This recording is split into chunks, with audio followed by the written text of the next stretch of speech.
முச்சங்கம் கூட்டி முதுப்புலவர் தமை கூட்டி அச்சங்கத்துள்ளே அளப்பரிய பொருள் கூட்டி சொற்சங்கமாக சுவை மிகுந்த கவி கூட்டி அற்புதங்களெல்லாம் அமைத்த பெருமாட்டி வேண்டுகின்ற பொழுதெல்லாம் விளைகின்ற நித்திலம் தோண்டுகின்ற பொழுதெல்லாம் சுரக்கின்ற என் நம் அன்னை தமிழுக்கு என் முதல் வணக்கத்தை இந்த அரங்கிலே பதிவு செய்து கொண்டு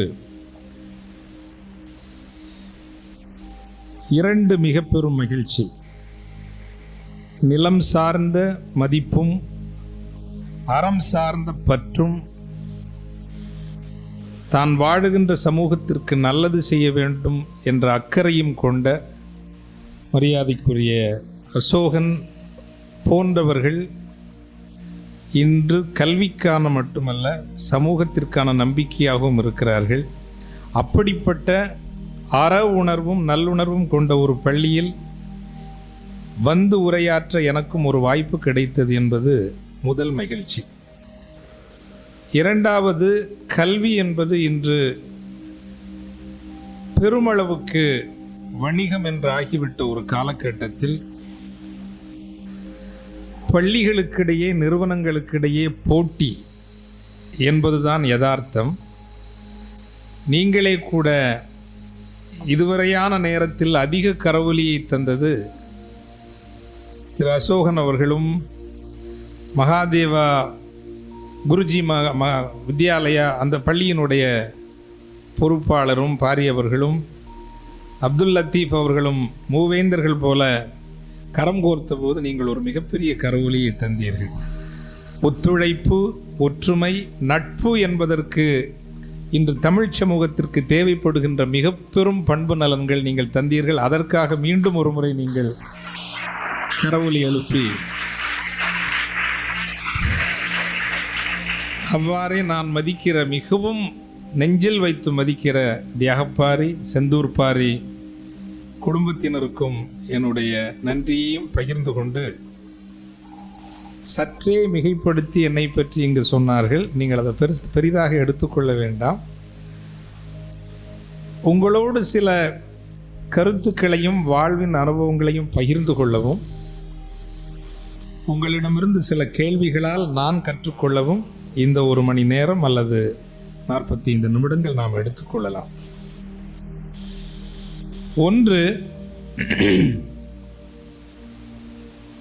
நம்ம படிக்கிறப்போ 2 வகையான ஆட்டிடியூட் பார்க்கலாங்க. மிகச்சிறப்பாக படிக்க வேண்டும் என்று அணுகுவது ஒன்று, சரி ஏதோ படித்து நம்ம பாஸ் பண்ணணும் அப்படின்னு ஒரு அப்ரோச், இல்லைங்களா? உண்மைதானா? ஒரு டீச்சர் வந்து ஹாஃப் இயர்லி பேப்பர் கொடுக்குறாரு. பையனுக்கு 98 மார்க்கு. பேப்பரை வாங்கிட்டு அவன் அழுவுன்னு அழுகுறான். ஏன்னா 98 மார்க்கு ரொம்ப நல்ல மார்க் தானடா, எதுக்கு அழுகுறேன்னா அந்த 2 மார்க் எப்படி போச்சுதுன்னு தெரியல அப்படின்னு சொல்லி அவன் அழுகுறான். அப்படியே வராரு. கடைசியில் உள்ள பையனுக்கு 7 மார்க்கு. அவன் ரொம்ப எகத்தாளமாக சிரிக்கிறான். இந்த 7 மார்க்கை பார்த்து வாத்தியார் கோபம் வருமா வராதா? ஏண்டா இப்படி சிரிக்கிறேன்னா இந்த 7 மார்க் எப்படி வந்ததுன்னு எனக்கு தெரியல சார். இந்த 2 அப்ரோச்சுங்க. நான் உங்களுக்கு சொல்கிறது, நீங்கள் கிறிஸ்தவராக இருக்கலாம், இந்து சமயமாக இருக்கலாம், அல்லது இஸ்லாமிய சமூகமாக இருக்கலாம். இறைவன் இறுதி தீர்ப்பின் போது நீ எத்தனை முறை ஜெபம் செய்தாய், எத்தனை முறை என்னை புகழ்ந்து பாடினாய், எத்தனை முறை என்னை நோக்கி நீ உன் குரலை எழுப்பினாய் என்ற கணக்கை அவர் கேட்கப் போவது இல்லை. இதை நல்லா புரிஞ்சுக்குங்க. அவர் கேட்க போகிற கணக்குங்கிறது, இவ்வளவு நான் உனக்கு செய்தேன், நீ எனக்கு எவ்வளவு நன்றி உடையவனாக இருந்தாய். இந்த ஒரு கேள்வி முக்கியமான கேள்வியாக இருக்கும். ஒரு சில கேள்வி தான் இருக்கும். நான் இவ்வளவு உனக்கு செய்தேனே, நீ எனக்கு எவ்வளவு நன்றி உடையவனாக இருந்தாய். அந்த கணக்கு தான் இந்த படிப்பு அப்படிங்கிறது. வாழ்க்கையில் அன்பார்ந்த மாணவ செல்வங்களே, உங்களைப் போல ஒருவேளை உங்களை விட சவால் நிறைந்த ஒரு பின்புலத்திலிருந்து புறப்பட்டு வருகிறவன் தான் நான். ஒரு கிராமத்தில் பிறந்தவன், ஒரு சாமானியப்பட்ட கிராமத்தில் பிறந்தவன். உள்ளபடியே சொல்வதானால் நான் ஒரு தமிழ் பேச்சாளன் என்று என்னை நான் எடுத்துக்கொள்வது இல்லை. தமிழை ஓரளவுக்கு கையாளுகின்ற ஆற்றலை தமிழென்னை என் ஆசிரியர்கள் எனக்கு தந்திருக்கிறார்கள். அவர்களுக்கு நான் நன்றி உள்ளவனாக கருதி கொண்டு தமிழை கையாள்வேன். ஆனால் தமிழை விட மிகச் சிறப்பாகவும் மிக நேர்த்தியாகவும் ஆங்கிலத்தை என்னால் கையாள முடியும். இதை சொல்வதற்கு ஒரு காரணம் உண்டு. குறிப்பாக நீடாமங்கலம் நம்முடைய இந்த நிலப்பரப்பினுடைய பிள்ளைகளுக்கு நான் சொல்லியாக வேண்டும். தமிழை விட குறைந்தபட்சம் தமிழினுடைய இலக்கணம் கூட ஆழமாக எனக்கு அவ்வளவு தெரியும் என்று சொல்ல முடியாது. ஆனால் ஆங்கிலத்தை நான் இலக்கண ரீதியாகவும் அதனுடைய இலக்கிய ரீதியாகவும் உலகின் எந்த மேடையில் நின்று கொண்டும் ஆங்கிலத்தினுடைய மக்களாகிய வெள்ளைக்காரனோடு கூட என்னால் உரையாடவும் வாதாடவும் முடியும் என்கின்ற அளவுக்கு கம்பிட்டன்சி அண்ட் ஃப்ளூவன்சி என்னால் கொண்டு வர முடியும். ஆனால் இதை எதுக்கு சொல்றேன்னா, என்னை பற்றி சொல்வதற்கு அல்ல. நன்றி என்று தொடங்கினேன் அல்லவா. உலகின் எந்த மேடையில் நின்று கொண்டும் ஆங்கிலத்தை கையாள முடியும் என்று தன்னம்பிக்கையோடு சொல்ல முடிகின்ற இந்த ஜெகத் கஸ்பார் ஆங்கில வழியில் படித்தவன் அல்ல, தமிழ் வழியில் படித்தவன். தமிழ் வழியில் படித்து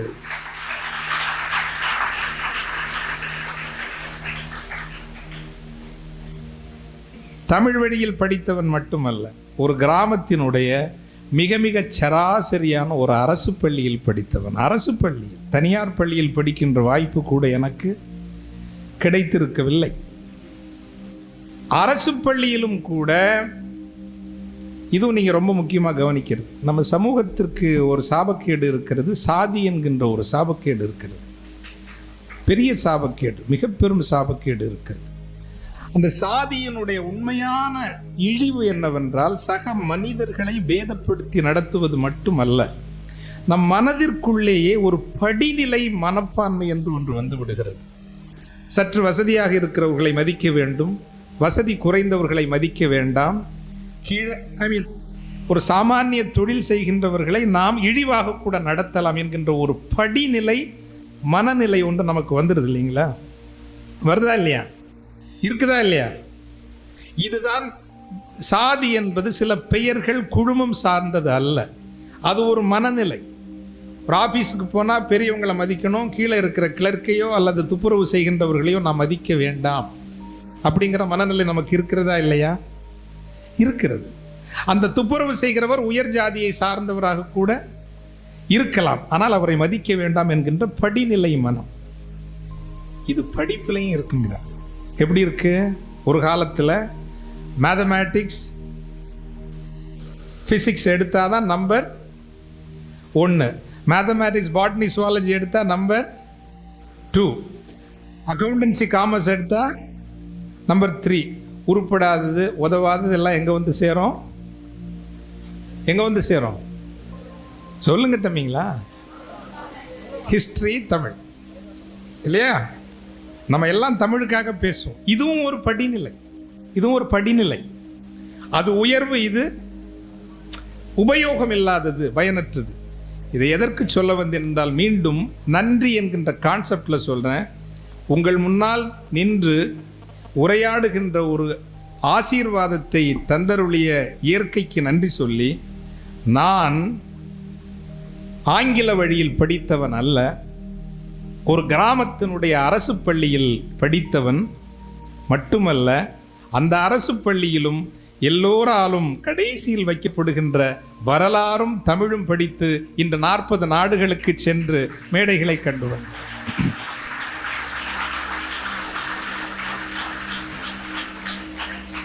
இதுல எங்க நன்றி வருது? எங்க நன்றி வருது அப்படின்னா, கிராமம் சின்ன வயதிலேயே அங்கே திருமணம் செய்து வச்சிருவாங்க. என்னுடைய தாய் 27 வயதில் தன் கணவனை இழந்தார்கள். எனக்கு அப்போது வயது 7. ஸோ 7 வயதில் என் தகப்பனை நான் இழந்தேன். அதைவிட முக்கியமாக என் தாய் தன் கணவனை இழந்தார்கள். சற்றே இடதுசாரி பின்புலத்தில் வரக்கூடிய ஒரு சமூக சூழமைவு என்பதால் என் தாய்க்கு இன்னொரு திருமணம் செய்து வைக்க அந்த குடும்பம் தயாராகவே இருந்தது. ஆனால் என் தாய் ஒரு முடிவு எடுக்கிறார்கள். தொடர்ந்து பயணிப்பது கடினம், சிரமம். ஒரு விவசாய பின்புலத்தில் விதவை என்பது தவறான சொல். என்னை பொறுத்தவரையில் இந்த சொல்லை ஏற்றுக்கொள்வதில்லை. கணவன் துணையின்றி ஒரு குடும்பத்தை கட்டியெழுப்பி கொண்டு வருவது சவால் என்ற பொழுதும் கூட இன்னொரு திருமணம் செய்து கொண்டு தன் வாழ்வுக்கான ஒரு பாதுகாப்பை உறுதி செய்வதை விட வாழ்வோடு மல்லு கட்டி போராடி விழுந்து புரண்டு இந்த 4 பிள்ளைகளையும் வளர்த்தெடுக்க வேண்டும் என்று ஒரு தியாக முடிவு எடுத்தார்கள் அல்லவா? அந்த தியாகத்திற்கு நான் செய்த நன்றியாகத்தான் என்னுடைய கல்வியை, என்னுடைய முயற்சியை நான் எடுத்துக்கொள்வேன். நன்றிங்கிறது ஏன் நான் மீண்டும் சொல்கிறேன், இந்த உலகில் நம்முடைய காலம் முடிந்து கடவுளின் வீடு என்று ஒன்று இருக்கும் என நம்புவோமே. ஆனால் சிலர் நம்பலாம், சிலர் நம்பாமல் போகலாம்.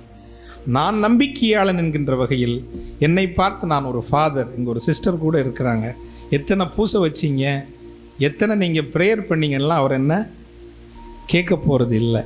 நான் உனக்கு ஒரு வாழ்வை தந்தேன், அந்த வாழ்வுக்கு நீங்கள் எவ்வளவு நன்றியுடையவர்களாக இருந்தீர்கள். நான் என் தாயை சொன்னேன், வளர்ந்து இன்று பக்குவப்பட்டவனாக மாறுகிற போது என் நன்றியினுடைய பார்வை இன்னும் விரிவுபடுகிறது. அதை உங்களுக்கு சொல்லணும்.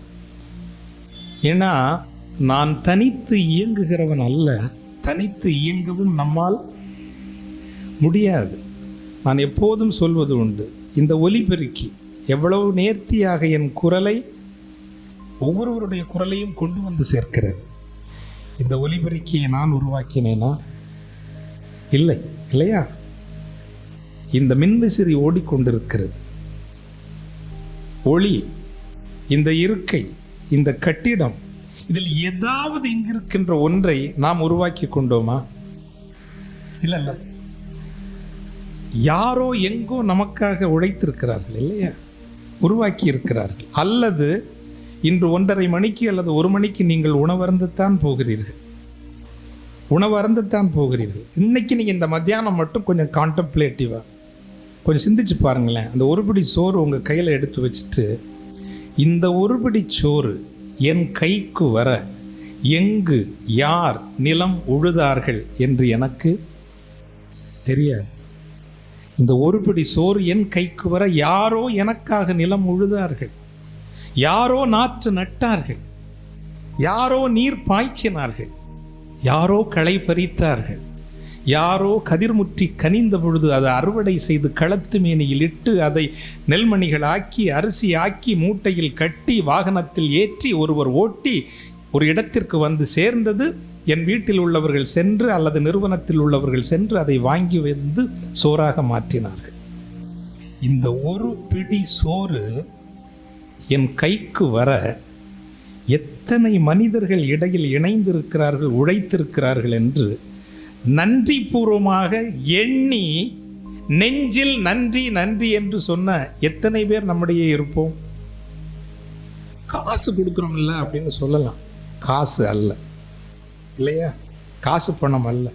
இத்தனை மனிதர்களினுடைய இணைவிலும் உழைப்பிலும் தான் இந்த ஒரு பிடி சோறு என் கைக்கு வருகிறது என்றால், என்னைக்காவது நம்ம நன்றியுடையவங்களா இருந்திருக்கிறோமா? சொல்லுங்க தம்பி. இல்லை. we take many things for granted. உண்மைதானே இல்லைங்களா? ஒவ்வொரு நாளும் சூரியன் நமக்கு வருது. சூரியன் 1 மாதம் வராமல் இருந்தால் இந்த உலகம் நடக்குமா? நடக்காது. நாம் ஆசைப்படுகின்ற ஒரு மொபைல் போனோ அல்லது ஒரு ஆபரணமோ அல்லது ஒரு சிறு வாகனமோ நமக்கு கிடைக்கவில்லை என்று சில நேரம் அப்படி பெற்றோர்களிடம் கோபப்படுகிறோம், வருத்தப்படுகிறோம், உணர்ச்சி கொந்தளிப்பு அடைகிறோம், இல்லையா? 10 நிமிடம் இந்த காற்று வீசாமல் இருக்கட்டும், ஒருத்தராவது உயிரோடு இருக்க முடியுமா? வரி ஏதும் வாங்காமல் வாரி பொழிகிற வானம், காசு பெறாமல் வீசுகிற காற்று, எனக்காக ஒவ்வொரு நாளும் வரக்கூடிய சூரியன், எல்லையின்றி அள்ளி தருகிற இந்த பூமி, இந்த நன்றி உணர்வு தான் ஆன்மீகத்தினுடைய அறத்தினுடைய அடிப்படை. அன்பார்ந்த பிள்ளைகளே, உங்கள்கிட்ட நான் முதல்ல ஏன்னா நான் செய்யாதது சொல்லக்கூடாது. எனக்கு வேறு எந்த நல்ல பழக்கங்கள் இருக்கிறதோ இல்லையோ, ஆனால் ஒன்று, அளவற்ற நன்றி உணர்வு. என்னை பெற்றவர்களுக்கு, என்னை ஆக்கிய ஆசிரிய பெருமக்களுக்கு. இப்போ நினச்சி பாருங்க, இந்த இடத்துல நான் இவ்வளோ பேச முடியுது இல்லைங்களா? நான் என்னை மையப்படுத்தி பேசினால் என் திறமை என்று சொல்லலாம். ஆனால் அப்படி கிடையாது. நான் பேசுகின்ற விஷயங்களை என்னுடைய ஆசிரியர்கள் எனக்கு கற்றுக் கொடுத்தார்கள், அல்லது புத்தகங்கள் எனக்கு தந்தன இல்லையா? ஆனால் அந்த புத்தகத்தை எழுதியவர் அவர் நிறைய உழைத்திருப்பார். அவருடைய அறிவுக்கும் உழைப்பிற்கும் எத்தனை பேரை படிச்சிருப்பார் இல்லையா? எத்தனை பேர் படிச்சிருப்பார்? அல்ல, ஃபார் எக்ஸாம்பிள், நீங்கள் பிசிக்ஸ் படிக்கிறீங்க, ஐன்ஸ்டைன் படிப்பீங்க இல்லையா? தியரி ஆஃப் ரிலேட்டிவிட்டி படிப்பீங்க. இப்போ ஐன்ஸ்டைன் எத்தனை ஆண்டுகள் தன் மூளையை, அறிவை பிழிந்து பிசைந்து சிந்தித்து தியரி ஆஃப் ரிலேட்டிவிட்டியை கொண்டு வந்திருப்பார். அல்லது ஐசக் நியூட்டன் அந்த கிராவிட்டி தியரியை அவர் சிந்தித்து சிந்தித்து சிந்தித்து ஒரு எழுதி கொண்டு வருவதற்கு வாழ்நாளை செலவிட்டிருப்பார் இல்லையா? அப்போ வாழ்நாளை செலவிட்ட ஒரு மனிதனின் உழைப்பிலிருந்து நீங்களும் நானும் கடன் வாங்கவில்லையா? You see the point? வாழ்நாளை செலவிட்ட ஒரு ஐன்ஸ்டைனுடைய உழைப்பிலிருந்து நீங்களும் நானும் கடன் வாங்குகிறோம். அதிலிருந்து தான் நான் இந்த இடத்தில் வந்து நிற்க முடியும். நாளை நீங்கள் படியேறி இன்னொரு இடத்திற்கு செல்ல முடியும். என்றைக்காவது ஐன்ஸ்டைனை, கிராவிட்டியை நீங்கள் ஒரு பரீட்சைக்கான தேர்வுக்கான பாடமாகத்தான் நாம் கற்றிருப்போமே அன்றி ஒரு நாள் கூட நெஞ்சில் கை வைத்து உன்னுடைய உழைப்பிலிருந்து நான் பெற்றுக்கொள்கிறேன், உன்னுடைய உழைப்பிலிருந்து நான் கற்றுக்கொள்கிறேன் என்று நன்றியோடு நினைத்தவர்கள் ஒருவரேனும் கை தூக்குங்கள். பண்ணியிருக்க மாட்டோம். So a change of attitude, a change of attitude, we not only nature, மனிதர்கள், குடும்பம், ஆசிரியர்கள் எல்லோரிடமிருந்தும் எவ்வளவு எடுத்துக்கொள்கிறவர்கள். அந்த நன்றி உணர்வை மட்டும் நீங்கள் உள்வாங்கிக் கொண்டீர்கள் என்றால் உங்களில் ஒருவர் கூட வாழ்வில் தோற்று போக மாட்டீர்கள். வாழ்வில் நிச்சயம் நீங்கள் தோற்று போகவே மாட்டீர்கள். அதுக்கு நமக்கு அந்த இடத்துல என்ன கற்றுக் கொடுக்குதுன்னா, இன்னொன்று சொல்லணுங்க, இந்த வயசில் அதை பதிச்சிட்டிங்கன்னு வச்சுங்க, இயற்கை உங்களுக்கு உதவும். சத்தியமாக சொல்கிறேன். இப்போ செந்தூர் பாரியோ இவங்க எல்லாம் என்ன நினைப்பாங்கன்னா, என்னமோ ஃபாதர் தொடர்ந்து படிக்கிறாரப்பா. ஐயா அசோகன் அவர்கள் கூட சொன்னார், தொடர்ந்து படித்து கொண்டே படிக்கிறேன். ஆனால் சத்தியமாக இன்னைக்கு ஒரு ரகசியத்தை சொல்கிறேன். 10ஆம் வகுப்பு படித்த போது மூளையில் ஏறிய விஷயம் இப்போ ஏற மாட்டேங்குது. ஏன்னா நிர்வாகம், நிறைய வேலை, பல பிரச்சனைகளையும் சவால்களையும் கையாள வேண்டி இருக்கிற போது படிப்பது எதுவும் நினைவில் நிற்கவில்லை. புரிகிறது, நன்றாக புரிகிறது. எஸ், பெர்ஸ்பெக்டிவ்ஸ் புரியுது. பட் இதுதான் வயசு. இந்த வயசுல நீங்க எதை உள்ள போடுறீங்களோ அது உங்கள் காலம் முழுதும் நிற்கும். சத்தியமா இப்ப நான் சில மேடைகளில் சொன்னா எல்லாம் ஜோரா கை தட்டுவாங்க. வீரம் தமிழை சொல்றதுக்கா? வீரம் எங்கள் மூச்சு, வெஞ்சமரங்கள் விளையாட்டு, வெங்கொடுமை சாக்காட்டில் விளையாடுகிற வெற்றி தோள்கள் எங்கள் தோள்கள், வாழ்முனைக்கு தோள் காட்டுகின்ற வைர நெஞ்சு கொண்டோர் இந்த வெள்ளை தேள் கொடுக்கு கண்டு திடுக்கிட மாட்டார்கள். வீழ்ச்சியுற்ற பாரதத்தின் வேங்கை நிகர் மறவர்களே, எழுச்சி யுகம் காண ஈட்டி இங்கே எதிரி எங்கே என்று கிளம்பி வாருங்கள், வீரம் விளம்பி வாருங்கள். விலங்கிட வந்த வேற்று நாட்டான் கலங்கிட, வெற்றி குலுங்கிட, இழந்த மானத்தை பெற எழுந்து வாருங்கள். குமுறி வருகின்ற எதிரியை குலம் கெடுக்கும் குணம் கொண்டோரின் பிணம் கொண்டு அணையிட்டு, கொய்த தலைகள் எல்லாம் கரைகளாக குருதியாற்றை குறிஞ்சி சிரிக்கும் ஜீலமெல்லாம் பாய்ச்ச விட்டு குங்கும கோலமிட்டு அழகு பார்ப்போம் அப்படின்னு பேசினா நீங்களே கைதட்டுறீங்க. நான் 8ஆம் வகுப்புல படிச்சதுங்க. 8ஆம் வகுப்புல படிச்சது இன்னைக்கும் நினைவில் நிற்கிறது. இதை இப்ப நான் படிச்சேனால மனப்பாடம் பண்ண முடியுமா? முடியும். ரொம்ப சிரமப்பட வேண்டி இருக்கும். நீங்க, நான் மனம் திறந்து சொல்றேன், 5இல் வளையாதது 50இல் வளையவே வளையாது. வளையவே விளையாது. இதே ஸ்கிரிப்டை எழுதி பெரிய மனுஷங்களா இருக்கலாம், ரொம்ப பெரிய மனுஷங்களா இருக்கலாம், இதை கொஞ்சம் மனப்பாடம் பண்ணிட்டு வாங்கலன்னு சொல்லி பாருங்க, நீங்க தடுமாறிடுவாங்க. அந்தந்த வயதில் அந்தந்த விஷயங்களை தமிழை நான் கற்றுக்கொண்டது 40 வயதிலோ 30 வயதிலோ இன்றோ அல்ல. அன்று நான் கற்றுக்கொண்டது 11வது வயதில் கண்ணதாசனை படித்து, 11வது வயதில் அல்ல, 11வது வகுப்பில், 11வது வகுப்பில் நான் டீட்டெயில்டு ஆர்வத்தில் போய் நான் புத்தகம் மட்டும் படித்தேன். பாட புத்தகம் மட்டும் படித்திருந்தால் வாழ்வில் இவ்வளவு தூரம் வந்திருக்க முடியாது. அந்த காலத்தில் நான் டீட்டெயில்னு ஒரு நல்ல விஷயம் வச்சுருந்தாங்க, இப்போ அது சுத்தமாக இல்லைன்னு நினைக்கிறேன். நான் டீட்டெயில் படித்து நான் டீட்டெயில்டு தந்த ஆர்வத்தினால நூலகத்திற்கு போய் அப்படித்தான் என் வாழ்க்கை வளர்ந்தது. 11ஆம் வகுப்பில் படித்த பாடல்கள் இன்று எனக்கு கைதட்டல்கள் வாங்கி தருகின்றன. தமிழை சொல்வதற்காக தூதுவர் போல் கீற்றுவிட்டு தூக்கி தலை நிமிர்த்தி நாதமணி தென்றலிலே நடனமிடும் தென்னையை போல் ஆதிரைக்கும் கார்த்திகைக்கும் ஆயிழையார் ஏற்றி வைக்கும் தீபமென மின்னலிடும் செம்மலர் போல் வெண்மலர் போல் பாதி மொழி வாராமல் பாட்டிசைக்கும் பூங்குயிலும் பாக்கு வரும் முன்னாலே பறந்து விட்ட வெற்றிலை போல் மோதி சிறகடிக்கும் முத்தான கிள்ளைகளாய் சேலையிலே கோவில் கட்டி சிற்றிடையில் பின்னலிட்டு பாலமுத பூமுகத்தை பட்டொளிர பொட்டு வைத்து 4 குண சேனையிலே நாணமது முந்தி வர ஆசை நடத்தி வர அச்சமது பிந்தி வர போதார் நறுங்குடலில் போதை மலர் சரிய எங்கள் கோதை மகள் வருகிறாளே. ஏதாவது புரிஞ்சுதா உங்களுக்கு? அப்புறம் எதுக்கு எதிர்த்தீங்க? அதாவது நான் தமிழுக்காக சொல்றேன், தமிழை விடாதீங்க, நல்லா இங்கிலீஷ் படிங்க, நல்லா என்ன மாதிரி இங்கிலீஷ் படிங்க. இந்த உலகத்திலேயே ஒண்ணுமே புரியாம எல்லாரையும் கைதட்ட வைக்கக்கூடிய ஆற்றல் தமிழுக்கு மட்டும்தான் உண்டு, வேற எந்த மொழிக்கும் கிடையாது.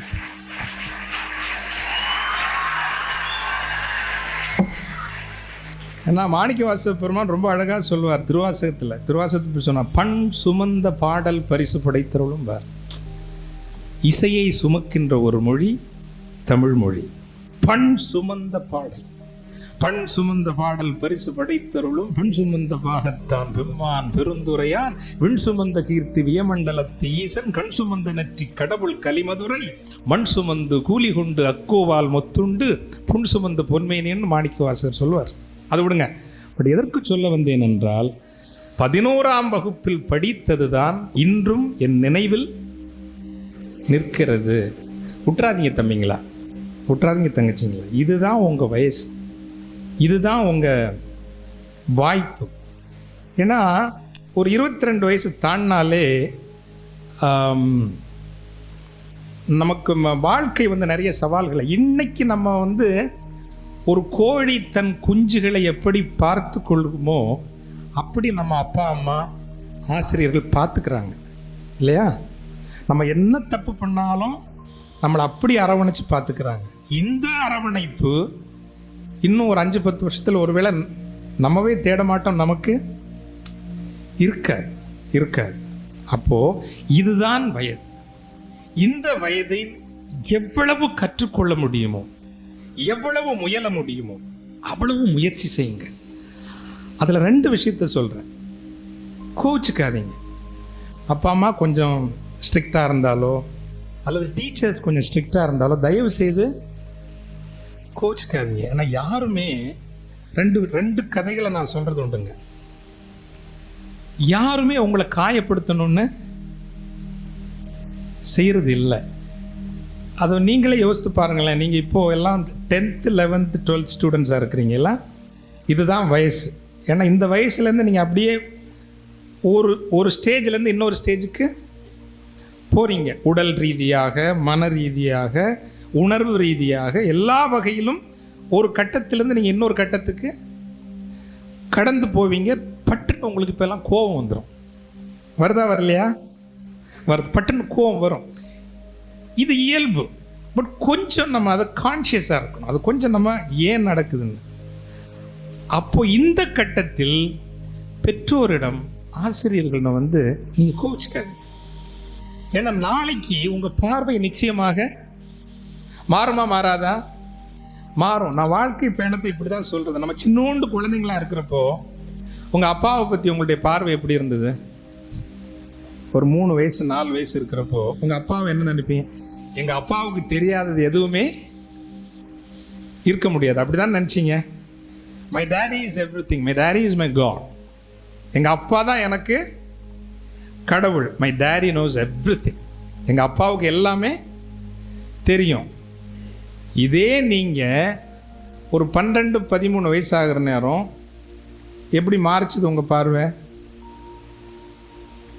எங்கள் அப்பாவுக்கு நிறைய விஷயம் தெரியும், ஆனால் எல்லாம் தெரியாது அப்படின்னு நம்ம சொல்கிறது இல்லை. பட் நம்ம பார்வை மாறும் இல்லையா? My daddy knows a lot of things but not everything. எங்கள் அப்பாவுக்கு பல விஷயம் தெரியும், ஆனால் எல்லாம் அவருக்கு தெரியாது. இது இப்போ 12ஆம் வகுப்பு படிக்கிறீங்களா? இந்த 15, 16, 17, 18, 19 வயசில் என்ன சொல்லுவீங்க? You know what, my daddy knows nothing. எங்கள் அப்பனுக்கு எதுவுமே சொல்லுவீங்களா இல்லையா? சொல்லுவீங்களா இல்லையா? கொஞ்சம், எல்லாரும் இல்லைன்னாலும் நம்ம பார்வை மாறுங்க. 4 வயசுல மை டேடி நோஸ் எவ்ரிதிங், எங்க அப்பாவுக்கு தெரியாதது எதுவுமே கிடையாது. 12 வயசுல my daddy knows a lot of things but not everything. நிறைய விஷயம் தெரியும், ஆனால் எல்லாம் அவருக்கு தெரியாது. அதே இது 18-19 வயசுல மை டேடி நோஸ் நத்திங். இந்த ஸ்டேஜில் வேறு ஏதாவது பிரச்சனை வந்துருச்சுன்னு வச்சுங்க, ஏதாவது உங்களுக்கு ஏதாவது சம் ப்ராப்ளம்ஸ், லவ் சார்ந்தோ ஏதோ பிரச்சனை வந்து வீட்டில் ஸ்ட்ரிக்டாக இருந்தாங்கன்னா என்ன சொல்லுவீங்க? இந்த உலகத்திலேயே என் சந்தோஷத்தை கெடுப்பதற்கு இறைவன் ஒரு ஜீவராசியை படைத்திருக்கிறான் என்றால் அது எங்கள் அப்பன் தான். இப்படி நம் பார்வை மாறும். சரியா? ஆனால் இதுதான் உங்களுக்கு சொல்ல வருது. இதே நாம் திருமணமாகி ஒரு 35 வயது ஆகிற போது இன்னும் வந்து சேரல. உங்களுக்கு நான் சொல்றது, நீங்க வந்து சேருவீங்க. நாங்க அந்த பாதையை கடந்து வந்துட்டோம். திருமணம் செய்து கொள்ளவில்லை என்றாலும் வயதின் வழியே வாழ்க்கையை கடந்து வந்ததால் சொல்லுகிறேன், இதே நீங்கள் இந்த உலகத்தில் என் மகிழ்ச்சியை கெடுப்பதற்கென இறைவன் படைத்த ஒரே ஜீவராசி என் பெற்றோர்கள் தான் அப்படின்னு சொல்ற நீங்க 35 வயசுல என்ன சொல்லுவீங்கன்னா, எதுக்கும் அப்பா கிட்ட ஒரு வார்த்தை கேட்டுக்கிறேன் அப்படின்னு. என்னய்யா நான் சொல்கிறது சரிதானே ஐயா? எதுக்கும் அப்பா கிட்ட ஒரு வார்த்தை, அம்மா கிட்ட ஒரு வார்த்தை நான் கேட்டுக்கிறேன் அப்படின்னு சொல்லுவீங்க. இதே நீங்கள் 55 வயதாகிற போது என்ன சொல்லுவீங்க? சே, அப்பா இருந்திருந்தா நல்லா இருந்திருக்குமே, சரியாக கைட் பண்ணியிருப்பாரு, நல்லா இருக்குமே, அம்மா இருந்திருந்தா நல்லா இருந்திருக்குமே, இந்த நேரத்தில் எவ்வளோ ஆறுதலாக இருந்திருப்பாங்க, எவ்வளோ தாங்கியிருப்பாங்க, நான் உடைய விட்டுறக்க மாட்டாங்க, அப்படி சொல்லுவீங்க. ஸோ ஒவ்வொரு கட்டத்திலும் நம்ம பார்வை என்பது மாறிக்கொண்டே வரும். இன்றைக்கு இருக்கக்கூடிய சில உணர்வுகள் தான் சாஸ்வதம் அப்படின்னு நினைக்காதீங்க. அது நிரந்தரமே அல்ல. எனவே நிரந்தரத்திற்கான உழைப்பை, முயற்சியை போடுங்க. ஏன்னா யாரும் உங்களை காயப்படுத்த வேண்டும் என்று விரும்புவதே இல்லை. பல நேரம் அப்படி நினைக்கிறோம். நம்ம கேட்குற ஒரு பொருளை கொடுக்கலைங்கிறப்போ சக மாணவர்கள், சக சமூகத்தின் முன்னால் இந்த சமூகம் பெரிது என்று நினைக்கிற, ஐஃபோன் வச்சுருந்தா அது பெருசு, சாம்சங் கேலக்ஸி 7 or 9 வச்சுருந்தா அது பெருசு. பொய்யான தோற்றத்தில் தானே நம்முடைய வாழ்க்கையே முடிந்து போகுதில்ல. அதில் ஏதாவது இருக்குங்களா? ஏதாவது இருக்குதா? அதில் தோற்றப்பாடுகளே வாழ்க்கை என்று ஆகிவிட்ட ஒரு சமூகத்தில் நிம்மதியாகவும் நிறைவாகவும் வாழ வேண்டும் என்றால் அடிப்படையான விஷயங்களை தேடுங்க. அதெல்லாம் இருக்கக்கூடாதுன்னு இல்லை. ஐம் ஹாப்பி, எனக்கு ஒரு ஐஃபோன் பயன்படுதுன்னா ஐ எம் ஹாப்பி. அப்போ இந்த குற்றம் குறை சொல்வது என்பது, கோவிச்சுக்கிறங்கிறது என்னை பொறுத்த வரைக்கும் நன்றி இன்மை. யாரும் அன்பினால் தான் நம்மை நம் பெற்றோரும் ஆசிரியர்களும் வழி நடத்துகிறார்கள். அதுக்கு இன்னொரு கதையை நான் உங்களுக்கு சொல்கிறேங்க. பைபிளில் ஒரு இடத்துலிங்க கடவுளின் அன்பு கழுகின் அன்பை போலன்னு வரும். கழுகுனா ராஜாளி, நாட் தி வல்ச்சர், ஸ்கேவெஞ்சர்ஸ் இல்லை. இப்போ இது எனக்கு புரியாமலே இருந்துச்சு. ஏன்னா நான் கிராமத்துக்காரன், நீடாமங்கலத்துலேயும் தெரியல உங்களுக்கு, நீங்கள்லாம் கோழியெல்லாம் வளர்ப்பாங்கன்னு நினைக்கிறேன். அந்த கோழி குஞ்சை வந்து இந்த பருந்து தூக்கிடும் இல்லையா? அதனாலே எனக்கு பிடிக்காது. என் சின்ன வயதில் நான் ரொம்ப அந்த கோழி குஞ்சு பொறிச்சினாலே இதையே தான் பார்த்துட்டே இருப்பேன். ஏன்னா ஒரு குஞ்சு அதை தூக்கிட்டு போகிறப்போ மனசு அப்படி அழுவும், அப்படி பதறும். ஸோ ராஜாளினாலே எனக்கு பிடிக்காது. பருந்து கழுகு. ஆனால் பைபிளில் சொல்லியிருக்குது, நான் ஒரு ஃபாதர், கடவுளின் அன்பு கழுகின் அன்பை போலன்னு சொல்லியிருக்கு. என்னையா இது, கடவுள் என்ன கோழி குஞ்சு பிடிக்கிறவரா, இப்படி அநியாயம் அக்கிரமம் பண்ணுறவரான்னு எனக்குள்ளே கேள்வியாக இருக்கும், கோபமாக வரும். ஸோ ஒரு வயசான ஒரு ஃபாதர்கிட்ட போய், சிங்கராயர்ன்ட்டு தங்கச்சி மடன் ஒரு ஊரில் இருந்தார். இப்போ கொடைக்கானலில் நான் ஃபாதர் ஆகிறதுக்கு முன்னாடி ஒரு வாரம் எங்களுக்கு இந்த தியானம்னு சொல்லுவாங்க, வழி நடத்துது. அப்படி அந்த தியானத்தில் பண்ணப்போ, ஃபாதர் இந்த கடவுளின் அன்பு கழுகின் அன்புக்கு சொல்கிறாங்களே, இது எப்படி ஃபாதர் சரியாக இருக்கும் அப்படின்னு நான் கேட்டப்போ அவர் சொன்னார், உட்கார வச்சு, ராஜா நீ நல்லா புரிஞ்சுக்கணும், இந்த கழுகு இருக்கு பாரு, ராஜாளி இருக்கிறதுலையே உயரமான மரத்தில் தான் உயரமான இடத்துல அது கூடு கட்டும். கவனிச்சிருக்கீங்களா? கீழே எல்லாம் கூடு கட்டாது, ரொம்ப உயரமான இடத்துல கூடு கட்டும். அந்த கூடை அது எப்படி கட்டும்னா, முட்டை போட்டு குஞ்சு பொரிக்கிறதுக்காக அது அந்த கூடை கட்டும். முட்களால் தான் கூடை கட்டும். அந்த அவுட்டர் லேயர் இருக்கு இல்லைங்களா, சுவர், அது வந்து முள்ளால் தான் கட்டும். ஆனால் முட்களால் அந்த கூட்டை கட்டிய பிறகு உள்ளுக்குள் ஒரு படுக்கையை செய்யுமா. அது எப்படி படுக்கைன்னா, தன்னுடைய இறக்கைகளுக்கு அடியில் இருக்கக்கூடியது ஃபைனஸ்ட் ஆஃப் ஃபெதர்ஸ் இருக்குல்ல, முடியிலேயே ரொம்ப ரொம்ப மிகவும் மிருதுவான முடியை தன் அலகுகளால் கொத்தி எடுத்து அந்த படுக்கையை அது செய்யும். செய்துதான் முட்டையிடும், குஞ்சு பொரிக்கும். ஆனால் இந்த குஞ்சுங்களுக்கு பறக்கணும்னு ஆசை வருமா? வராது. ஏன்? இந்த படுக்கை ரொம்ப சுகமாக இருக்கு, அவ்வளவு இதம், அவ்வளவு வெதுவெதுப்பு. இறக்கைகளை தூக்காதான் இந்த குஞ்சுங்க, அப்படியே ஜாலியாக அப்படியே அந்த இறக்கைகளை தூக்காமலேயே உள்ள உட்கார்ந்துருக்கும். ஆனால் ஒரு ராஜாளியினுடைய பெருமிதம் எங்கிருந்து வருகிறது? அது வானை அளப்பதால், அது வானை கைப்பற்றுவதால் தான் ராஜாளிக்கு பெருமிதமே தவிர, கீழே பூமியில் சுற்றி கொண்டிருந்தால் ராஜாளிக்கு பெருமை கிடையாது. அதே போல சூரியனை பார்த்து நேராக பறக்கக்கூடிய ஒரே பறவை எந்த பறவை? ராஜாளி. கழுகுலே நிறைய இருக்கு, பருந்தில்லை. ராஜாளி மட்டும்தான் நேராக பார்த்து பறக்கும் சூரியனை. இப்போ இந்த குஞ்சுங்க இறக்கைகளே தூக்காது. புத்திசாலி தாய் பறவை என்ன செய்யும் தெரியுமா? அந்த மிருதுவான படுக்கை இருக்குல்ல, அங்கும் இங்குமாக கொஞ்சம் அப்படி ரிமூவ் பண்ணி அங்கும் இங்கும் அந்த முள்ளு கொஞ்சம் அப்படி மேலே படுற மாதிரி வைக்கும். இந்த முள்ளு குத்துற மாதிரி வைக்கணும்னு வச்சுங்களேன். இந்த முள் குத்துகிற போதுதான் குஞ்சுகள் முதன்முறையாக இறக்கைகளை தூக்குகின்றன. இப்போ நான் ஒரு கேள்வி கேட்குறேன். தாய்ப்பறவை மிருதுவான அந்த படுக்கையின் சில பகுதிகளில் முள் வெளியே தெரியும்படி செய்து குஞ்சுகளுக்கு சிறிய காயம் ஏற்படும்படி செய்வது குஞ்சுகளின் மீதுள்ள அன்பு குறைவினாலா? அவற்றை காயப்படுத்த வேண்டுமென்றா? இல்லை. இந்த ராஜாளி பிறந்திருப்பது வானை அளப்பதற்காகவும் ஆழ்வதற்காகவும், கூட்டுக்குள் அடைந்து சுகமாய் வாழ்வதற்கு அல்ல. அப்படிங்கிற விருப்பத்திலும் எண்ணத்திலும் தான் அந்த முள்ளை கொடுக்குது முதன்முறையாக. அப்பவும் கூட்டை விட்டு வெளியே வருமா? அது வராது. கொஞ்சம் கொஞ்சம் இடத்துல மெதுவாக இருக்கு பார்த்தீங்களா? ஒரு சில இடத்துல தானே முள் இருக்கும். எங்கே முள் இல்லையோ அந்த இடத்துல போய் பத்திரமா உட்கார பார்க்கும். Because it's so nice, it's so cosy, so cosy. அவ்வளவு இதமாக இருக்கும், போய் உட்காருமா. இப்போ இந்த தாய் பறவை என்ன செய்யுமான்னு தெரியுமா? கம்ப்ளீட்டாக எடுத்து விட்டுரும். எதை? இந்த பஞ்சை எடுத்து விட்டுரும். எடுத்து விடுகிற போது தான் கியா முய்யா கியா முய்யா கியா முய்யா, எப்படியாவது இந்த கூட்டை விட்டு என்ன வெளியே கொண்டு போயிருன்னு அந்த துடிக்கிற துடிப்பின் உச்சத்தில் தான் தன் 2 இறக்கைகளிலும் அந்த குஞ்சுகளை தாங்கி கொண்டு ஃப்ளைட்டே சூரியனை பார்த்து நேராக பறக்குமா. பார்த்துக்க, சூரியனை நேராக பாரு, அதுக்காக தான் நீ பிறந்திருக்கிற. சிரமமாக இருந்தாலும் கண்ணுக்கு கஷ்டமாக இருக்கும், பார்த்துக்க அப்படின்னு பறந்துட்டு ஃப்ளைட்லேயே தட்டி கீழே விட்டுருமா. இறக்கையிலேருந்து சல்லுன்னு தட்டி கீழே விட்டுருமா. விட்டுட்டு அந்த ஒரு பார்வை பார்க்குமா பாருங்க, கழுகு பார்வை என்று வந்தது அதிலிருந்து சொல்கிறாங்க, ஈகிள்ஸ் ஐ. அந்த பார்வையில் குஞ்சுகள் கீழே விழுமா இல்லை பறந்து விடுமா என்பது அந்த தாய் பறவைக்கு தெரியும்.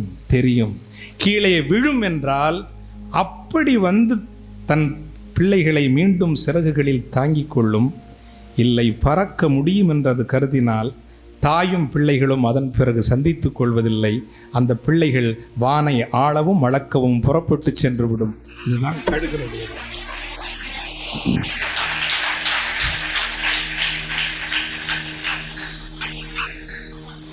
கடவுளின் அன்பு கழுகின் அன்பை போன்றது. பெற்றோர்களின் அன்பு கழுகின் அன்பை போன்றது. ஆசிரியர்களினுடைய அன்பு கழுகின் அன்பை போன்றது. யாரும் உங்களை வெறுப்பது இல்லை. So therefore, ஆக அன்பார்ந்த பிள்ளைகளே, இந்த புரிதல் தாங்க வாழ்க்கை. புரிதல் தான் வாழ்க்கை. இன்னைக்கு நான் சொல்கிறேன், ஏன் இந்த இடத்துல நான் நிற்கிறேன், இந்த இடத்துல நின்று சொல்கிறேங்கிறப்போ, நான் பைபிளிலிருந்து கொண்டேன். இன்னைக்கும் அதை போல என் தமிழிலிருந்தும் எனக்கான அறத்தை நான் கற்றுக்கொண்டேன். இன்னைக்கும் என்னை உயிர் துடிப்போடு இயங்க வைப்பது தமிழ். ஏன்னா அவ்வளவு தந்திரு ஆக்கும் மெய் வருத்த சொன்ன இல்லைங்களா, ஒரே வார்த்தையில் சொல்லிடும். முயற்சி திருவினை ஆக்கும் மெய் வருத்த கூலி தரும் தெய்வத்தால். இது சாதாரண வார்த்தைங்களா? எந்த மதமாவது சொல்லுமா, கடவுளால் ஆகாதது என்றாலும் முயற்சி தன்மை வருத்த கூறுதல் சாதாரண. உன் முயற்சி கூலி கூறுவதோ குறை கூறுவதோ அல்ல தமிழினுடைய அணுகுமுறை. உன் முயற்சி கூலி தரும். முயற்சி திருவினை ஆக்கும் மெய் வருத்த கூலி தரும் தெய்வத்தால் ஆகாது எனினும். நான் நம்பிக்கையின் பெரும் துணிவு என்று இதற்கு காசல.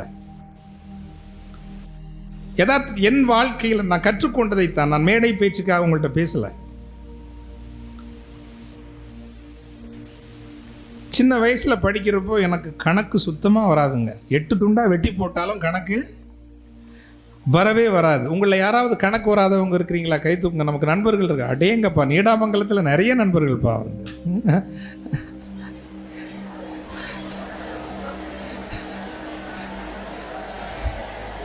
ரொம்ப சந்தோஷம் தம்பிங்களா. கணக்கு வராதவங்க எப்பவுமே நம்ம பின்னாடி தான் உட்காந்துருப்போம். நானும் பின்னாடி தான் உட்காந்துருந்தேன். சுத்தமா வராதுங்க. இப்பவே சொல்றேன், 8 துண்டா வெட்டி போட்டாலும் கணக்கு வராது. அதுல இந்த அல்ஜிப்ரான்னு ஒரு சமாச்சாரம் இருக்கு பார்த்தீங்களா? அது நீ 800 துண்டா வெட்டி போட்டாலும் நமக்கு என்னன்னு புரியாது. அப்போ quarterly fail, half yearly fail. அடியேன் நான் தான், வேற யாரும் இல்லை. ஆஃப் ஏர்லி ஃபெயில்,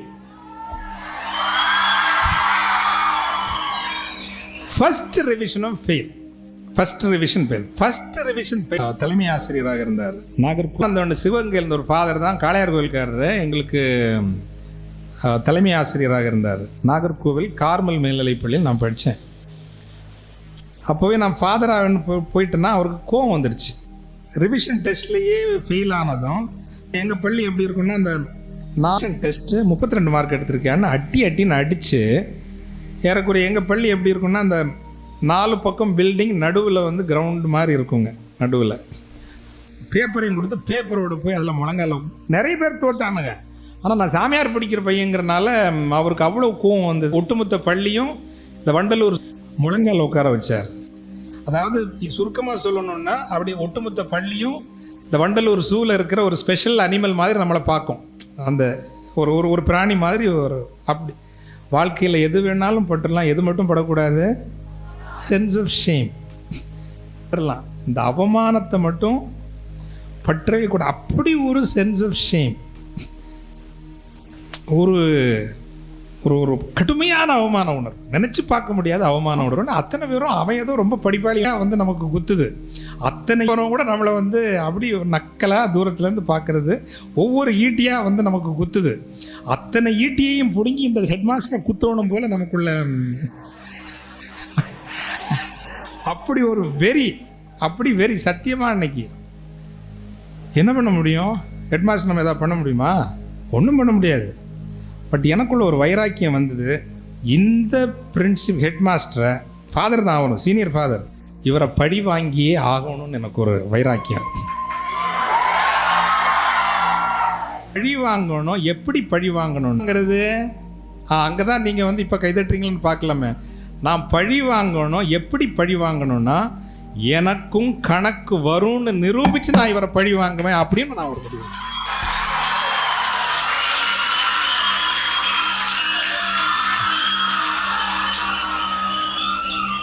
ஸோ 3 மாதம் தான் இருக்குது எக்ஸாமுக்கு. சித்தியில் சாரி அத்தை ஒருத்தங்க, அவங்க டீச்சர், அவங்கள்ட்ட போய் அத்தை 3 மாதம் தான் இருக்குது எக்ஸாமுக்கு, நீங்கள் என்ன பண்ணுவீங்களோ தெரியாது, எனக்கு கணக்கு வர வைக்கணும் நீங்கள். அப்படி ஒரு வெறி, ஒரு பைத்தியம். ஏன்னா அவ்வளவு வந்து மாதிரி வினா விடை அப்படின்னு நிறைய. அப்புறம் இந்த அப்போல்லாம் இந்த 1 வேர்டு கொஸ்டின் ஆன்சர்லாம் நிறைய வருங்க. அந்த கண்ணன் மாதிரி வினா விடை அப்படின்னு நிறைய மாதிரி வினா விடை புத்தகங்கள் வரும். அத்தனையும் வாங்கி பிசாசு படித்தேங்க. அத்தை வேற எனக்கு ஸ்பெஷல் காலையில் 4 மணிக்கு நீ வா. அப்போ தான் எனக்கு புரிஞ்சுது கணக்குங்கிறது நீ படிக்க விரும்பி நான் சொல்லித்தராமல் இருப்பேன்னா, நான் வந்து சொல்லித்தரேன். அப்போ தான் எனக்கு புரிஞ்சுது கணக்குங்கிறது வராத வரைக்கும் தான் பிரச்சனைங்க. கொஞ்சம் வர ஆரம்பிச்சிருச்சுன்னா அது தானே அது பாட்டுக்கு வந்துடுது. இது கணக்கில் இருக்கிற ஒரு ஒரு நல்ல விஷயம். இந்த 3 மாதம் வைராக்கியம். ஃபெயிலு, ஃபைனல் எக்ஸாமில் அது வரைக்கும் quarterly fail, half-yearly fail, first revision fail, final எக்ஸாமில் 100க்கு 100 வாங்கிட்டேங்க. அந்த கணக்கில் வந்து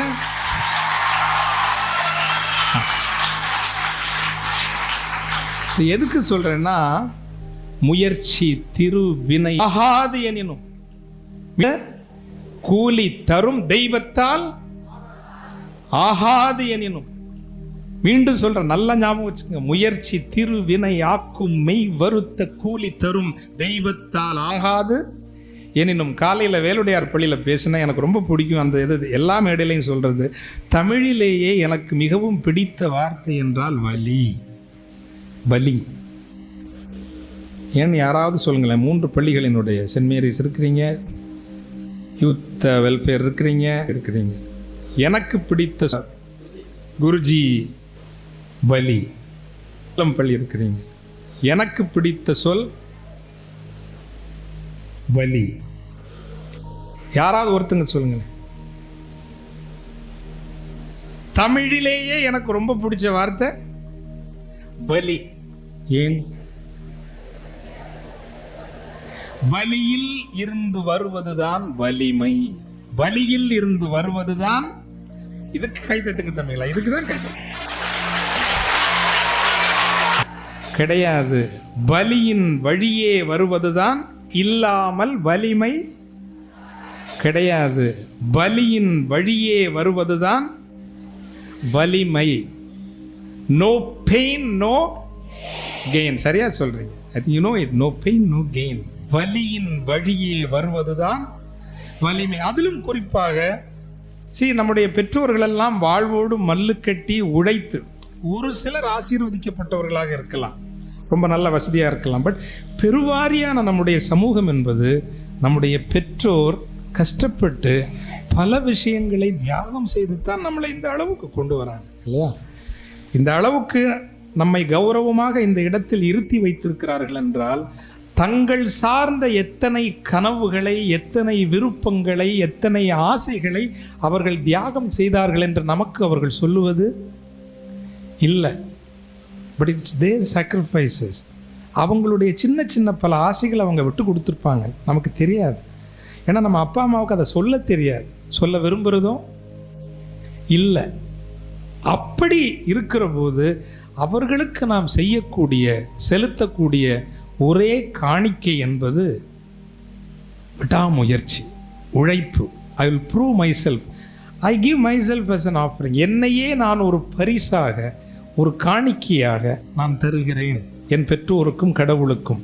மகன் தந்தைக்கு ஆற்றும் உதவி இவன் தந்தை என்னோற்றான் கொல். அப்படி செய்யுங்க. நான் நிறைய செய்திகளை சொல்லி உங்களை கனப்படுத்த விரும்பல.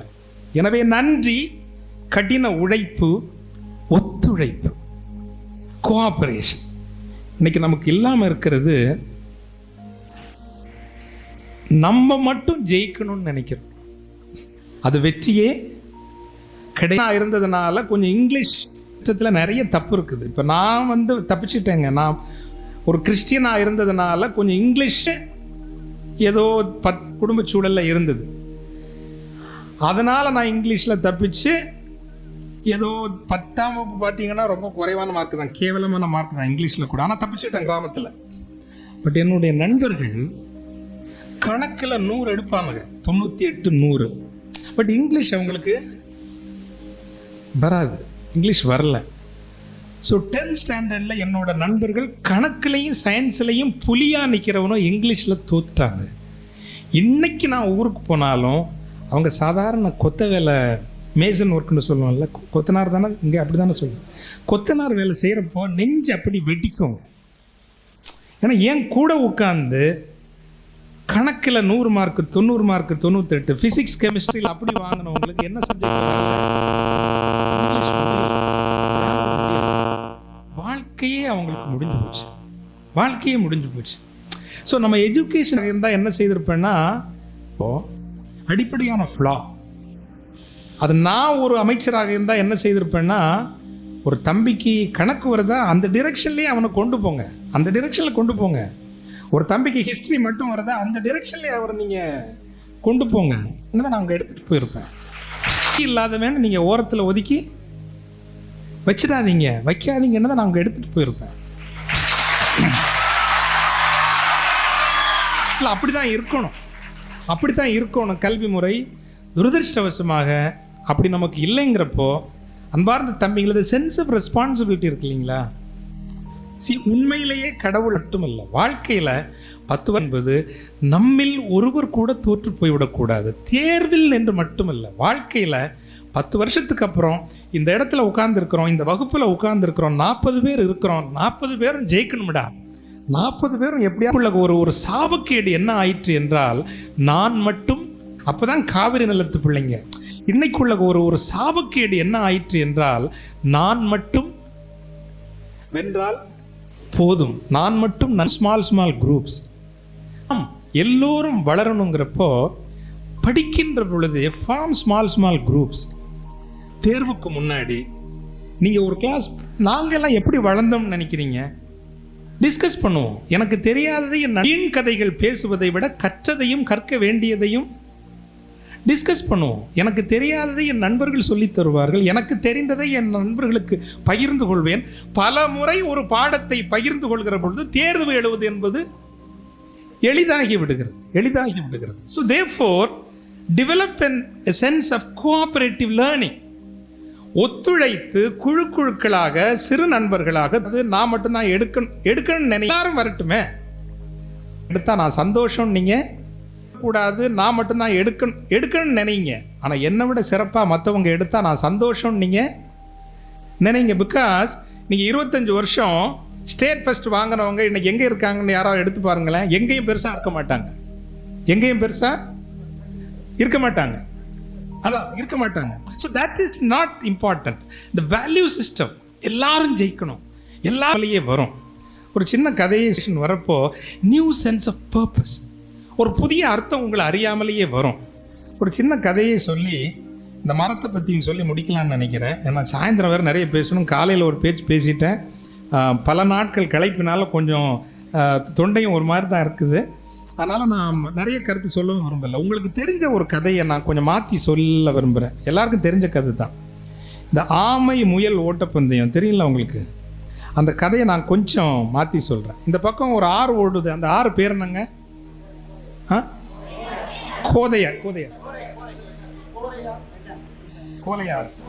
கோரையார்.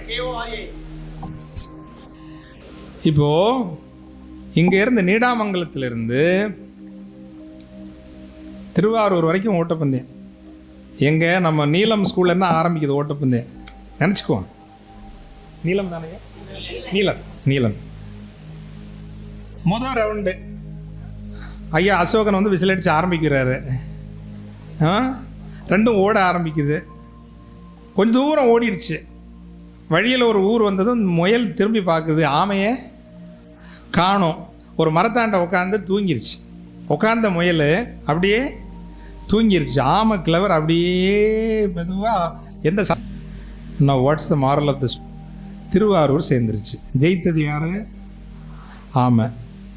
நான் what's the moral of the story? இதனுடைய பாடம் என்ன? நீங்கள் எவ்வளவுதான் திறமையானவர்களாக இருந்தாலும் கவனக்குறைவாக இருந்தீர்கள் என்றால் நிச்சயமாக தோற்று போவீர்கள். முயல் வேகம் உடையது தான், திறமையானது தான். ஆனால் கவனக்குறைவாக இருந்து தூங்கிவிட்டது. போட்டி விஷயம் உடனே சவாலுடு. இப்போ முயலுக்கு shame shame shame puppy shame. உடனே சவால் விடுது. டேய் ஆமை பார்த்து இன்னொரு தப்பா ஓடலாமா, இன்னொரு வட்டம் ஓடலாமா? ஒன்றும் பாவம் ஆமையோ ஓடலாமே, ஒன்றும் பிரச்சனை இல்லை. திருவாரூர்லேருந்து அங்கே செந்தூர் பாரி விசில் அடித்தார். எங்கே? திருவாரூரில். 2 பேரும் ஓட ஆரம்பித்தாங்க. திஸ் டைம் முயல் ரொம்ப அலர்ட்டாக ஷார்ப்பாக அங்கே பிடிச்ச ஓட்டம் தான் எங்கே வந்து நின்றுது? நீலன் பள்ளிக்கூடத்துக்கு வந்து நின்றுச்சு. So who is the winner? முயல். What is the moral of the story? யார் திறமைசாலியோ அவங்க ஜெயிப்பாங்க. It's as simple as that. யார் திறமைசாலியோ, முயல் திறமைசாலி, வேகம் இருக்குது. போட்டி முடிஞ்சுதா முடியலையா? முடியலை. இப்போ நம்ம குறும்பு புத்தி உள்ள யார் ஆமை சொன்னார், ஏப்பா ஃபஸ்ட் ரவுண்டு ஓடணும், நான் ஜெயித்தேன், நீ தூங்குனா அதனால் தோத்தேன். நீ செகண்ட் ரவுண்ட் கேட்ட, நானும் ஒத்துக்கிட்டேன், ஓடணும், நீ ஜெயித்துட்ட. ஒரு தேர்ட் ரவுண்டு ஓடலாமா அப்படின்னு கேட்குது. யார்? ஆமை கேட்குது. சரிங்களா, கவனமாக கேளுங்க, ரொம்ப முக்கியம். முயலும் முன்ன பின்ன யோசிக்காமல் ஓடலாமே. உடனே இந்த ஆமை சொல்லுது, பட் ரன் ரூட்டை கொஞ்சம் மாற்றிக்குவோம், நான் முடிவு பண்ணுறேன்னு. ஓடுற பாதையை நான் முடிவு பண்ணுறேன்னு. ஒன்றும் பிரச்சனை இல்லை அப்படின்னுது. இந்த புத்திசாலி ஆமை என்ன பண்ணுது? ரன் ரூட்டை இந்த கோரையாரை தாண்டி போகிற மாதிரி செட் பண்ணிடுது. ரைட், ஃபுல் தண்ணி ஓடிட்டுருக்குது, தாண்டி ஓடுற மாதிரி. இங்கேருந்து திரும்பவும் ஐயா அசோகன் ஐயா விசில் அடித்தார். முயல் ஓடி போனார். எங்கே போய் ஸ்டக் ஆகிட்டார்? கோரையாற்றில் போய் ஸ்டக் ஆகிட்டார். ஏன்னா அவருக்கு நீச்சல் தெரியாது. ஆமை மெதுவாக போய் ஜாலியாக இறங்கி நீந்தி அந்த கரை போய் திருவாரூர் போயிட்டு திரும்பி வர்ற வரைக்கும் ஆமையால் அந்த ஆற்றை தாண்டவே முடியவில்லை. அன்பார்ந்த முயலால் தாண்டவே முடியவில்லை. அன்பார்ந்த பிள்ளைகளே, இந்த உலகத்தில் ஏதோ ஒரு தனித்துவமான திறமை இல்லாமல் ஒரு மாணவனும் இல்லை, ஒரு மாணவியும் இல்லை. எல்லோருக்கும் ஏதாவது ஒரு தனித்துவமான திறமை உண்டு. முயலுக்கு வேகம் பலம் என்றால் ஆமைக்கு நீச்சல் பலம். வேகம் முயலுக்கு இருக்கலாம், ஆனால் நீச்சல் முயலுக்கு இல்லை. இந்த உலகத்தினுடைய பார்வையில் பாவம் போல திறமை இல்லாதவர்களாக ஒரு சப்ஜெக்ட்ல சிறப்பாக செய்யாமல் இருக்கிற யாராக இருந்தாலும், இறைவன் இயற்கை ஏதோ ஒரு தனித்துவமான ஆற்றல் இல்லாமல் இந்த புவியில் ஒரு ஜீவனை கூட படைத்திருக்கவில்லை. எல்லோருக்கும் உங்களுக்குள் ஏதாவது ஒரு ஆற்றல் உண்டு, தனித்துவம் உண்டு. அதை இன்னைக்கு தேடு கண்டு ஐ ஆம் யூனிக். தெரியுமா உங்களுக்கு? இந்த உலகத்தில் இன்னைக்கு ஏறக்குறைய 700 கோடி மனிதர்கள் இருக்கிறார்கள், ஆண்கள் பெண்கள். ஒருத்தர் கூட இன்னொருத்தர் மாதிரி கிடையாது. கொஞ்சம் சிமிலாரிட்டிஸ் இருக்கிறாமே தவிர ஒவ்வொருவரும் தனித்துவமான படைப்பு பிறவிகள். நம்ம நோ ஜெராக்ஸே கிடையாது. Each one is very unique. அதை நீங்கள் கண்டுபிடிங்க. உங்களுக்குள்ள ஏதோ ஒரு தனித்துவமான ஆற்றல் இருக்கும், ஒரு திறமை இருக்கும். திறமை இல்லைன்னு நீங்கள் நினைக்கிறவங்கள்ட்ட கூட சில ஆற்றல் கட்டாயம் இருக்கும். கண்டுபிடிங்க. போட்டி முடிஞ்சுதா இல்லையா? போட்டி முடிஞ்சுதா இல்லையா? சொல்லுங்களேன். முடிஞ்சுதா இல்லையா தம்பிங்களா? முடிஞ்சிருச்சா? முடியல. இங்கே தான் ட்விஸ்டே வருது. யாராவது ட்விஸ்ட்டை கற்பனை பண்ணி பாருங்களேன். இப்போ ஆமை தான் ப்ரொப்போஸ் பண்ணுது, மாறி மாறி ப்ரொப்போஸ் பண்ணுறாங்க. முயலாரே, நம்ம 2 பேரும் இது வரைக்கும் போட்டியாளர்களாக ஓடணும். நீ 2 ரவுண்டு, நான் 2 ரவுண்டு. ஒரு ஃப்ரெண்ட்லி ரவுண்டு ஓடலாமான்னு கேட்குது பாருங்க. அதான் ட்விஸ்ட். ஒரு ஃப்ரெண்ட்லி ரவுண்ட் ஓடி சந்தோஷமாக முடிச்சுக்கலாமான்னு. ஓடலாமே. எப்படி ஓடுறாங்க? This is a point I want you to. எப்படி ஓடுறாங்க சொல்லுங்கள். நீலன் பள்ளியிலிருந்து கோரையார் வரைக்கும் முயல் ஆமையை சுமந்து கொண்டு ஓடுகிறது. ஆற்றை கடக்கிற பொழுது ஆமை முயலை சுமந்து கொண்டு நீச்சல் அடித்து கடக்கிறது. இருவரும் ஒரே இலக்கை ஒரே நேரத்தில் கடந்து விடுகிறார்கள். அப்போ எனக்கு இருக்கிற ஒரு குறையை திறமையான இன்னொருவன் என்னை தாங்குகிறான். எனக்கு இருக்கிற நிறையால் என் நண்பனுக்கு இருக்கக்கூடிய, தோழனுக்கு இருக்கக்கூடிய, தோழிக்கு இருக்கக்கூடிய குறையை நாம் தாங்குகிற பொழுது ஒரே இலக்கை ஒரே நேரத்தில் இரண்டு பேரும் சென்று சேர்கிறோம். That is the theory of cooperation. அன்பார்ந்த பிள்ளைகளே, உங்களில் ஒருவர் தானும் வாழ்வில் தோற்றுவிடக்கூடாது. உங்களில் ஒவ்வொருவரும் கனவுகளினுடைய சாத்தியங்களின் அற்புதமான படைப்புகள். உங்களுக்குள் கனவுகளை விதைத்துக் கொள்ளுங்கள். ஒருவர் ஒருவரோடு தோழமை தாருங்கள். நன்றி உணர்வோடு இந்த பிறவிக்கும், என்னை வளர்த்த பெற்றோருக்கும், என்னை ஆளாக்க பாடுபட்டு கொண்டிருக்கிற ஆசிரியர் பெருமக்களுக்கும் ஆசி கூறுகிற, நல்லோர்களுக்கும் ஆசி கூறுகிற இந்த இடத்துல நான் இன்னைக்கு பேசணுங்கிறது என்னுடைய கடமையா? கடமை அல்ல, கடமை அல்ல. ஆனால் மன நிறைவு. வளரும் பிள்ளைகளுக்கு முன்னால் நின்று கொண்டு என் வாழ்க்கையின் சில அனுபவங்களை பகிர்ந்து கொள்கிறேன் என்பது, இதிலிருந்து ஒரு 5 பேருக்காவது சிறு ஒரு பொறி வருமேயானால் நான் என் வாழ்வில் ஆசீர்வதிக்கப்பட்டவனாக கருதுவேன். 500 பேர் இருப்பீர்கள், 5 பேர் இதனால் உங்கள் வாழ்வில் சில கருத்துக்களை உள்வாங்கி கொண்டீர்கள் என்றால், நான் தொழில்முறை பேச்சாளன் அல்ல, காசு பணம் வாங்கி கொண்டு மேடைகளில் தமிழை கையாளுகிறவன் அல்ல. எங்கேனும் ஒரு பொறி, ஒரு நெருப்பு, அதனால் வாழ்வில் ஒரு உத்வேகமும் ஒரு முன்னோக்கிய பார்வையும் வரும் என்றால் மகிழ்ச்சி உடையவனாக மாறுவேன். ஒத்துழைப்பு என்பதுதான் உங்கள் பண்பாடாக இருக்கட்டும். அடுத்த தேர்தல் வருகிற பொழுது, தேர்வு வருகிற பொழுது, தேர்தல் நான் தப்பாக சொல்லிட்டேன், 2009 அரசியல் கொண்டு வரல, தேர்வு வருகிற போது cooperate, form small groups, help each other, follow up. அதை நீ படிச்சுட்டியாடா, புரிஞ்சுதா, படிச்சுட்டியா, புரிஞ்சுதா, நீங்கள் ஒருத்தருக்கு ஒருத்தர் ஒத்துழைங்க. அதை அப்படியே சமூகத்துக்கும் நீங்கள் விரிவுபடுத்துங்க. கஜா புயல் யாருமே நீங்கள் பார்த்தீங்கன்னா இந்த இழப்பை யாராலும் சரி செய்ய முடியாது. நாம் ஒரு சமூகமாக சரி செய்தால் ஒழிய, இல்லையா, வேற யாராலையும் சரி செய்ய முடியாது. 1 கோடி தென்னை மரங்கள் இழக்கப்பட்டிருக்கிறது. எத்தனை லட்சம், எத்தனை கோடி மரங்கள் இழக்கப்பட்டது என்பது நமக்கு தெரியாது. காவிரி நிலப்பரப்பு பேரரசு படைத்த ஒரு நிலப்பரப்பு. இதை நான் திரும்ப திரும்ப சொல்றேன். நான் கன்னியாகுமரிக்காரன். கன்னியாகுமரி அழிஞ்சாலும் தமிழ் இருக்கும், தமிழ் நிலம் இருக்கும். வட ஆற்காடு தென்னார்காடு அழிஞ்சாலும் தமிழ் இருக்கும், தமிழ் நிலம் இருக்கும்.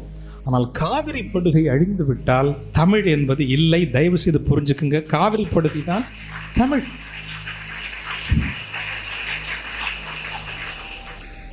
தமிழுக்கு ஒரே ஒரு, இந்தியாவுக்கே 2000 ஆண்டுகளில் ஒரே ஒரு பேரரசன். கடல் கடந்து செல்லாத எவனும் பேரரசன் அல்ல. கடல் கடந்து சென்று ஒரு பேரரசை உருவாக்காதவர்கள் பேரரசர்கள் அல்ல. சந்திரகுப்த மௌரியரோ, சமுத்திரகுப்த மௌரியரோ, சாம்ராட் சிவாஜியோ, மாவீரர் அசோகப்பர், கலிங்கத்து அசோகரோ பேரரசர்கள் அல்ல, அரசர்கள் தான். ஏன்னா அவங்க யாருமே கடல் கடந்து சென்று பேரரசை உருவாக்கியவர்கள் அல்ல. கடல் கடந்து சென்று பேரரசை உருவாக்கிய ஒரே ஒருவர் யார்? என்னது நம்பிங்களா? நீங்க சும்மா இருங்க. யாரா பார்த்தீங்களா? எந்த அளவுக்கு நம்ம, இதுதான் நான் உங்கள்கிட்ட கேட்டது. ராஜேந்திர சோழன், ராஜராஜ சோழனுடைய ராஜேந்திர சோழன் தான் அன்றைய உலக வரைபடத்தில் 56 நாடுகளை, 56 அன்றைய உலக வரைபடத்தில் சின்ன சின்ன நாடுகள் 56 நாடுகளை வென்று ஒரு பேரரசை உருவாக்கிய பெருமகன். நான் 7 ஆண்டுகளுக்கு முன்பு கோவாவுக்கு சென்றிருந்த பொழுது அங்கே இருக்கக்கூடிய ஒரு அருங்காட்சியகத்தில் 1600ஆம் ஆண்டினுடைய உலக வரைபடம் ஒன்று இருக்கிறது. போர்ச்சுகீசியர்களால் வரையப்பட்ட உலக வரைபடம். அந்த உலக வரைபடத்தில் இந்திய பெருங்கடல் இல்லை. இல்லைன்னா கடல் இருக்குது, ஆனால் எது இல்லை? பட் அதுக்கு ஒரு பேர் இருந்திருக்கணும் இல்லை? அந்த பேர் என்னன்னு சொல்லுங்களேன். யாராவது ஒருத்தங்க இங்கே இருக்கிறவங்க. நான் ஒரு பெரிய பரிசு சொல்லிட்டு போகிறேன்.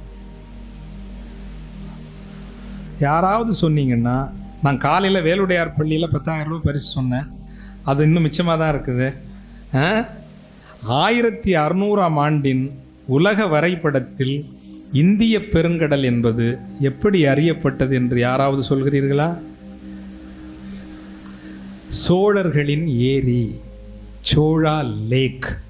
ஒரு பெருங்கடலை ஏரியைப் போல கையாளுகின்ற லாபகம் கொண்டிருந்த சோழர்களினுடைய மண்ணின் பிள்ளைகள், வாரிசுகள் நீங்கள்னு சொல்லவர். ஏரின்னா பெருங்கடல் ஏரி இல்லை, பட் போர்ச்சுகீசியம் நமது சோழர்களினுடைய கடலாளும் வல்லமையை அவ்வளவு. எப்படி வந்தது?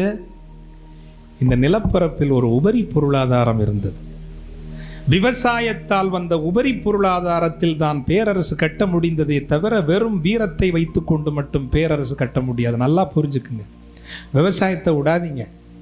வெறும் படித்து எங்கேயோ ஒரு வேலைன்னு மட்டும் நினைக்காதீங்க. விவசாயம்தான் இந்த நிலத்தை நீடித்து வாழ வைக்கும், நிரந்தரமாய் வாழ வைக்கும். என்றால் இந்த நிலம் விவசாய பொருளாதாரமாக இருந்தால் மட்டும்தான் நீடித்து நிலைத்த பொருளாதாரமாக இருக்கும். எங்கிருந்தோ வரக்கூடிய ஒரு ஐபிஎம்மும் ஒரு மைக்ரோசாஃப்டும் ஒரு இன்ஃபோசிஸும் மட்டும் நம்முடைய வாழ்வில் வசந்தப்படுத்தும் என்றால் குறுகிய காலத்தில் தற்காலிகமாக வந்து போகிற வசந்தம் தானே தவிர நீடித்து நிலைத்து நிற்கிற நிரந்தரமான வசந்தம் என்பது இந்த நிலத்தை விவசாய ஒரு மண்டலமாக வைத்திருப்பது தான்.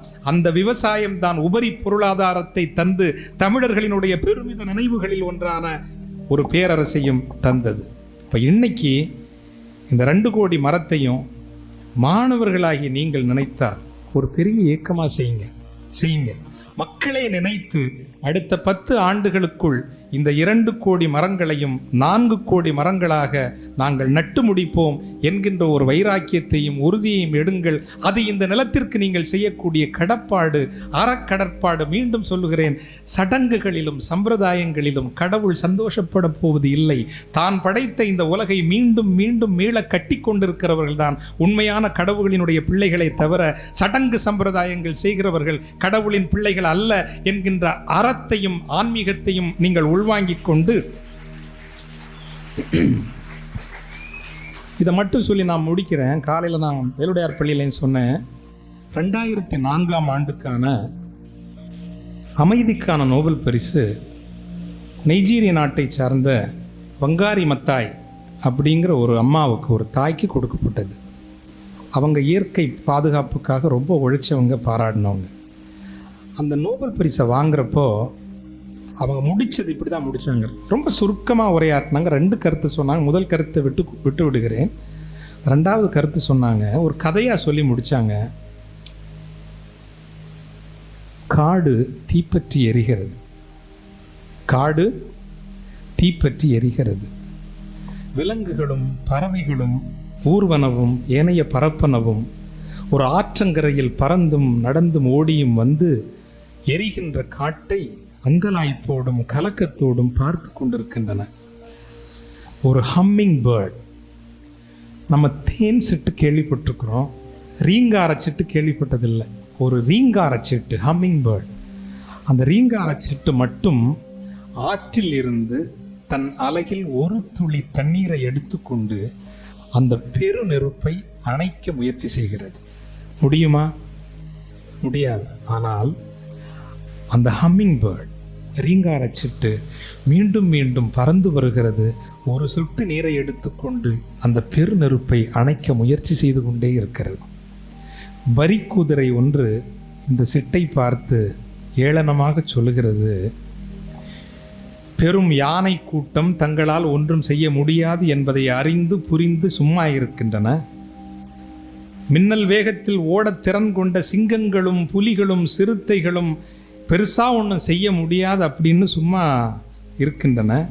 ஒரு சொட்டு தண்ணீரை சுமக்க முடிக்கிற உன்னால் மட்டும் இந்த பெருநெருப்பை அணைத்து விட முடியுமா என்று ஏளனமாகவும் ஏகடியமாகவும் அந்த ஹம்மிங் பேர்ட், ரீங்கார பறவையை பார்த்து வரிக்குதிரை சொல்கிற போது அந்த ஹம்மிங் பேர்ட் சொல்லுமா, நிச்சயமா முடியாது. இந்த ஒரு சொட்டு தண்ணீரை நான் 1000 முறை பறந்து சென்று அங்கு நான் விட்டாலும் இந்த பெருநெருப்பு அணையப் போவது இல்லை. ஆனால் ஒரு பெருநெருப்பின் முன்னால் என்னால் செய்யக்கூடிய கடமையை நான் செய்து முடிக்கிறேன் என்கின்ற உணர்வோடு மட்டும் நான் இதை செய்து கொண்டிருக்கிறேன். அப்படின்னு அந்த கதையை சொல்லிட்டு நோபல் பரிசு வாங்கின வங்காரி மத்தாய் சொல்லுவாங்க, ஒரு அமைதியான ஒரு பாஸ் விட்டுட்டு, ஐ ஆம் a hummingbird, நான் ஒரு ரீங்காரச்சிட்டு, அவ்வளவுதான். அன்பார்ந்த பள்ளிகளினுடைய பிள்ளைகளே, இந்த நிலப்பரப்பிற்கு, இன்று அழிவின் தரிசனத்தில் நிற்கக்கூடிய இந்த நிலப்பரப்பிற்கு நம்பிக்கையை தரக்கூடிய ரீங்கார சிட்டுகளாக ஐ ஆம் a hummingbird என்று இங்கிருக்கக்கூடிய 500 பேரும் சொல்வீர்களே, ஆனால் மாற்றம் இங்கிருந்து தொடங்குக என்று வாழ்த்தி நிறைகிறேன். வணக்கம்.